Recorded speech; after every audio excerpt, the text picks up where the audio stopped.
I just love that phrase. I don't know if you see it. Happens twice. He says, but now. But now.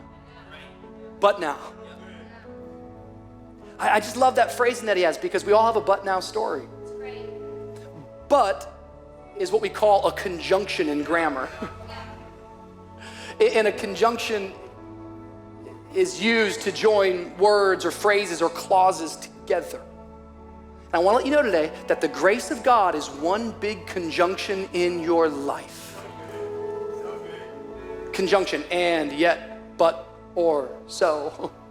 My life was a mess, but God.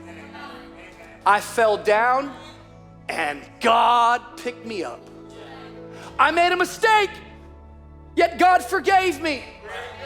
I can try to be perfect, or, conjunction, I can trust in a gracious God.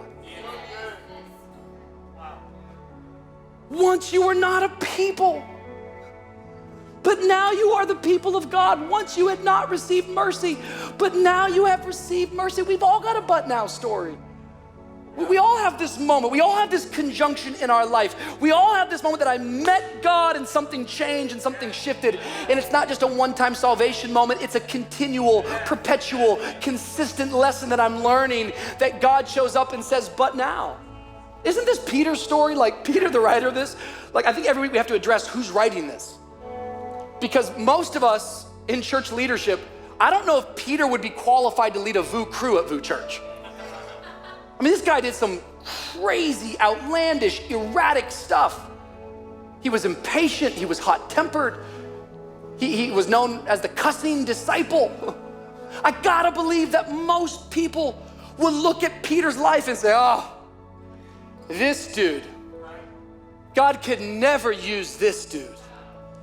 But the difference between what everybody else saw about Peter versus what God saw about Peter is God had a plan for who Peter was going to become.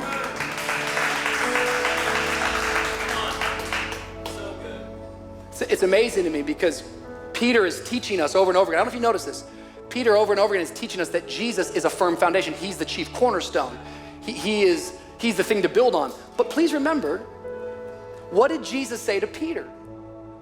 Peter was with Jesus, and before Jesus left the earth, Jesus looked at Peter and said, yo, Peter, upon this rock, speaking about Peter, I will build my church and the gates of hell shall not prevail. What was Jesus saying to Peter? Jesus was saying, Peter, you build your life on me, and I'm gonna use you to touch people. I'm gonna use you to lead people. I'm gonna use you to glorify people. I know others don't see it, but Peter, when I see you, I see a solid rock. Listen, this is why this is so important, that we can't write people off. This is why we just can't judge everybody around us, because we don't have the blueprints for their life.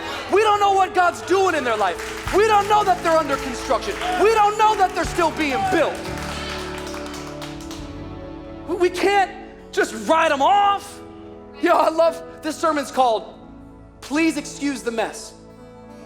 This message is not just your anthem for everybody in your life to excuse your mess. This message is not just the anthem for you today to go, I can excuse my mess. No, this message is even deeper than that. This is an anthem for all of us for a minute, to give one another grace, to excuse each other, to stop canceling each other, to start loving each other, to start serving each other. We don't know what the great architect knows. We don't know.